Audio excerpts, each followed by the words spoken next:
Hello दोस्तों, नमस्कार। उन्मुक्त स्टडी सेंटर में आप सभी का स्वागत है।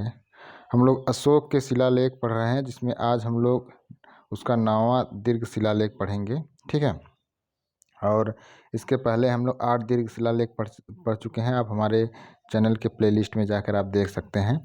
आइए हम बढ़ते हैं अपने 9वां दीर्घ शिलालेख की तरफ। देखिए 9वां दीर्घ शिलालेख क्या कहता है। देवताओं के प्रिय राजा पियदस्य ऐसा कहते हैं, लोग अनेक मंगलाचार करते हैं। रोग, पुत्रों पुत्रियों के विवाह, संतान के जन्म, यात्रारंभ, इन और ऐसे दूसरे अवसरों पर लोग अनेक मंगलाचार करते हैं। खासकर स्त्रियां बहुत ऐसे मंगलाचार करती हैं जो तुच्छ और निरर्थक है। ठीक है।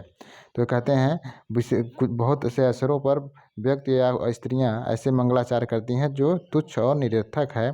ऐसे मंगलाचार करने पर अल्प जो फल प्राप्त होता है, अल्प प्राप्त होता है, मतलब न के बराबर जो फल प्राप्त होता है इसका।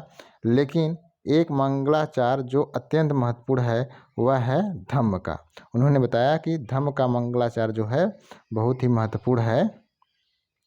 इसमें दासों और सेवकों के प्रति शिष्ट व्यवहार, मतलब जो दास और सेवक हैं उनके प्रति अच्छा व्यवहार करिए, गुरुजनों का आदर करिए, प्राणियों के प्रति संयमपूर्ण व्यवहार करिए, ब्राह्मणों और श्रमणों को दान देना, ऐसे अन्य कार्य हैं जो धम्म मंगल कहे जाते हैं। ठीक है।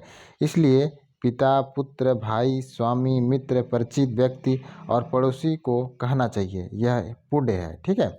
कौन सा? धम्म मंगलाचार। यह वह मंगलाचार है जिसे तब तक करते रहना चाहिए जब तक मेरे लक्ष्य की पूर्ति न हो जाए। ठीक है।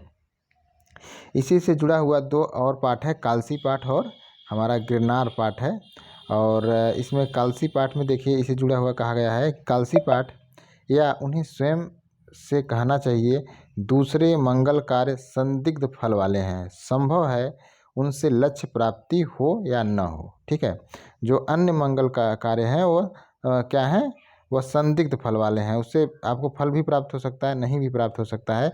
लेकिन जो धम्म वाला फल है वह क्या है? वह फलदायक है। वह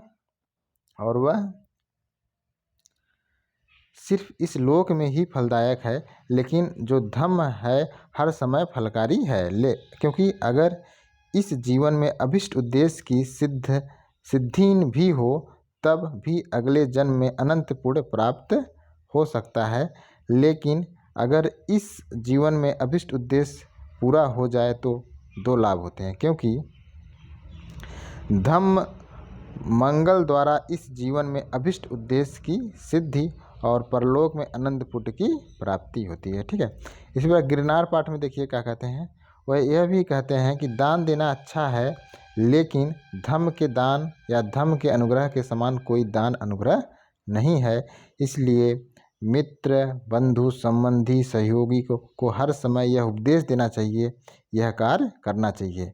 इससे स्वर्ग प्राप्त किया जा सकता है, और स्वर्ग प्राप्त करने से बढ़कर क्या अभिष्ट हो सकता है। ठीक है।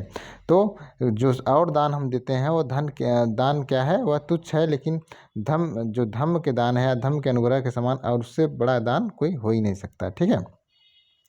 तो ये था दोस्तों आज का हमारा 9वां दीर्घ शिलालेख। इसमें जो बातें कही गई, फिर कालसी पाठ और उसके 2 अलग जुड़े हुए हैं गिरनार पाठ। ठीक है। Thank you.